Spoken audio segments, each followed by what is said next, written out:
je m'appelle Angélie Pavani et je suis postdoctorante au LEMA à Brest. Je suis biologiste océanographe et je travaille sur les micronectons, qui est un compartiment peu connu dans l'écosystème marin. C'est des petits poissons, crustacés et calamars qui font de 2 à 20 cm.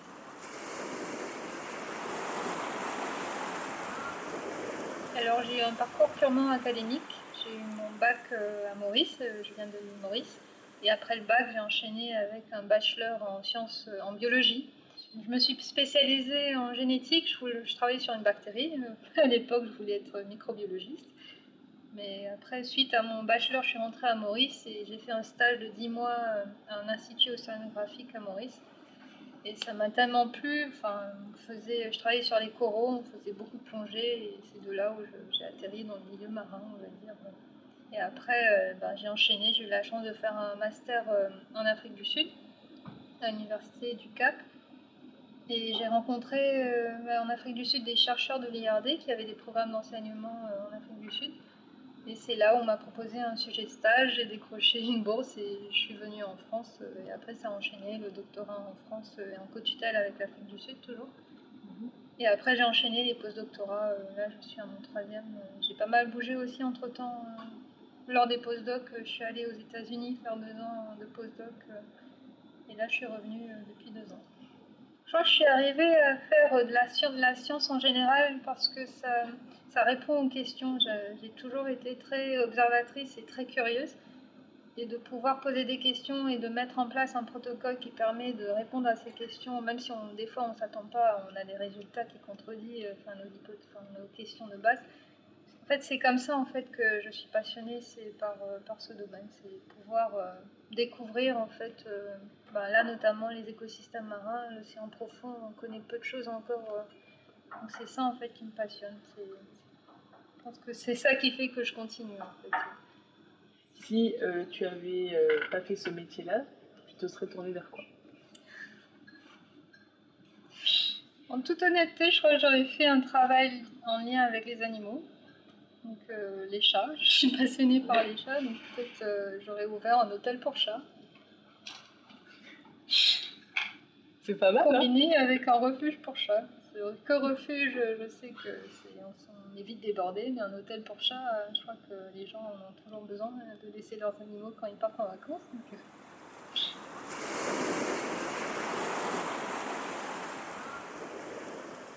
Quand j'ai beaucoup de centres d'intérêt, vu que j'ai des très longues journées au travail, j'ai mis en place beaucoup d'activités après le travail. L'été notamment, je vais nager 3-4 fois en mer. Et après, je fais beaucoup d'autres choses. Je fais du pilates, je vais courir.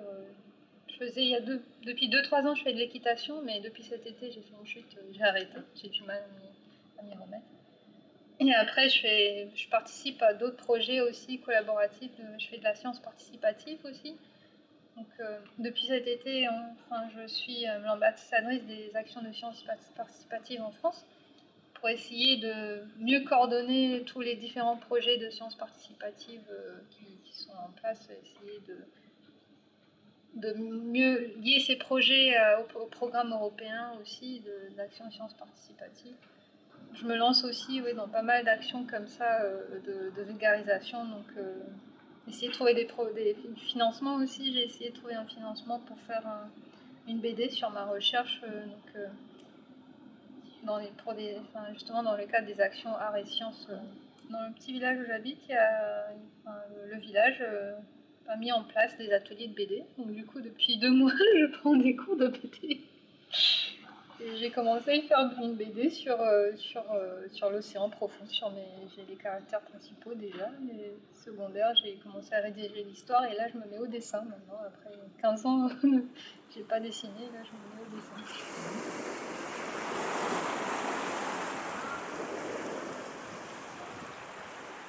Je crois que tous mes projets, je participe à beaucoup de projets de recherche, mais le sujet principal, c'est toujours les micronectons, essayer de mieux les comprendre. Et c'est des espèces qui migrent tous les jours des profondeurs de l'océan vers la surface et le matin, ils refont la migration vers les profondeurs. J'étudie les micronectons en utilisant des approches très complémentaires, passant de l'acoustique aux isotopes stables, aux métaux traces. Je me lance dans l'ADN environnemental en ce moment pour mieux connaître la diversité, la taxonomie, pour mieux connaître leur distribution, comment les courants marins influencent leur distribution, pour connaître leur écotoxicologie, enfin tout sur les micronectons. Je m'engage dans plein de projets différents, mais notamment un projet, on a eu un financement pour mieux étudier la diversité de micronectons en utilisant des approches complémentaires et en explorant l'ADN environnemental. Je participe à des campagnes en mer. L'an dernier, au début de mon projet, je suis allée 5 semaines en mer pour collecter les données. Beaucoup d'instruments dans l'eau, et aussi des filets pour pêcher le micronecton, pour essayer de collecter de l'ADN environnemental aussi. Et après, une fois que la campagne en mer est terminée, on rentre au labo et c'est l'analyse des échantillons. Des fois, ça passe par l'analyse au labo. J'aime bien aussi être dans le labo en blouse blanche, analyser mes échantillons. Et une partie du temps, j'analyse ces données, ce qui veut dire que je suis derrière l'ordi à faire des stats sur les données. Tous mes projets sont en lien avec le micronecton au final, mieux comprendre leur diversité, non seulement dans ma région d'études qui est l'océan Indien, mais aussi je me suis un peu. Maintenant je travaille aussi dans l'Atlantique, l'océan Antarctique.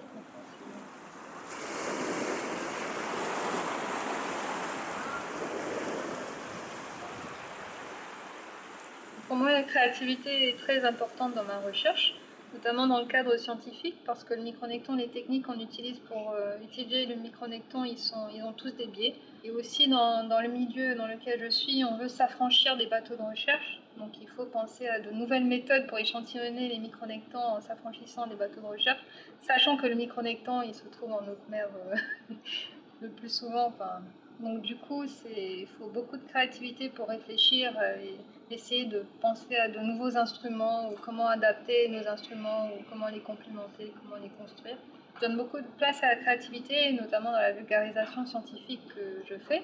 Donc il y a ce projet de BD, il y a aussi les jeux que j'ai faits dans le cadre du programme Let Us to a Pre-Scientist. Pour essayer je pense que pour essayer de faire de la vulgarisation scientifique, le message passe mieux justement si on se lance si on fait des actions créatives, ou on se lance dans ce genre de projet de jeu, ou de création de jeux, ou de BD ou autre, pour pouvoir mieux toucher le public, on va dire. C'est un peu là où je veux mener ma recherche, on va dire, que ça soit pas que publié dans des revues scientifiques, mais que ça soit connu un peu du grand public.